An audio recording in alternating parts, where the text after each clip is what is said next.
قائد اعظم، اے ملت کے سفینے کو گردابِ بلا سے نکال کر ساحل مراد پر پہنچانے والے ملا،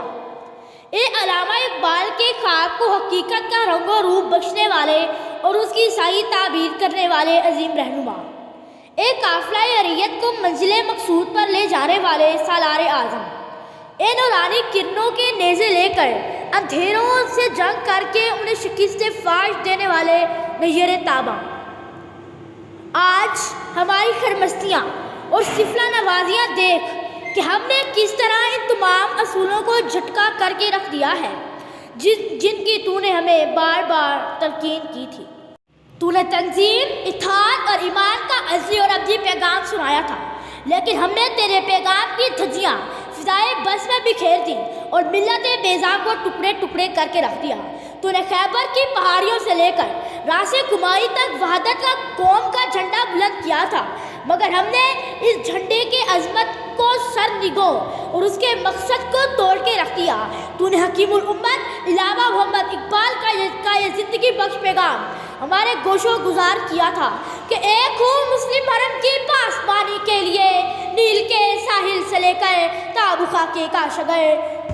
مگر ہم نیل کے ساحل سے تابو خاک کا شگر ایک ہونے کی بجائے مختلف ٹکڑیوں میں بٹ گئے اور پاسبان حرم بننے کی بجائے صنم کدوں اور بت خانوں کے پاسبان ہو گئے۔ اقتدار کے بھوکے بھیڑیوں نے تیرے پیارے دیش کو اپنے خونی چمڑوں میں چھپا کر دو ٹکڑے کر دیا ہے اور باقی حصے بوٹیاں قصاب بنا کر بانٹنے میں مصروف ہیں۔ اے روح قائد اعظم دیکھ، تیرے دیش میں مار دھا، لوٹ کھسوٹ، کٹو غارت کا بازار گرم ہے۔ عوام الناس کی لاشوں پر رفیع الشان محل تعمیر ہو رہے ہیں، شہیدوں کی قبروں پر ایوانات شاہی کی بنیادیں رکھی جا رہی ہیں، غریبوں کے گرم گرم خون کے پیٹرول سے نرم نرم گدیلیوں والی لمبی لمبی کاریں چلائی جا رہی ہیں، سرمایہ داری اور جاگیرداری رگ مزدور و دہقان سے اس کے خون کا آخری قطرہ تک نچوڑ رہی ہے۔ آہ جاتی ہے فلک پر رحم لانے کے لیے، آہ جاتی ہے فلک پر رحم لانے کے لیے، بادلو ہٹ جاؤ دے دو راہ جانے کے لیے۔ اے بلندی کو ہمارا پر قوم کو سرفراز کرنے والے قائد اعظم دیکھ،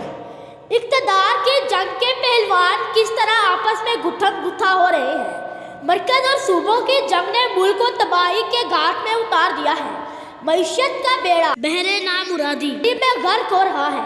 امن و امان کا جنازہ اٹھ چکا ہے، ہرس و ہوس کے بھوت سب کو ننگا ناچ نچا رہے ہیں۔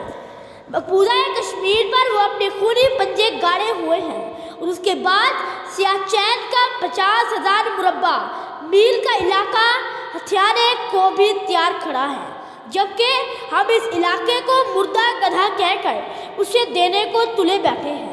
غرض ہم اپنے پاؤں پر آپ کلہاڑا مار کر اپنا ستیہ ناش کر رہے ہیں،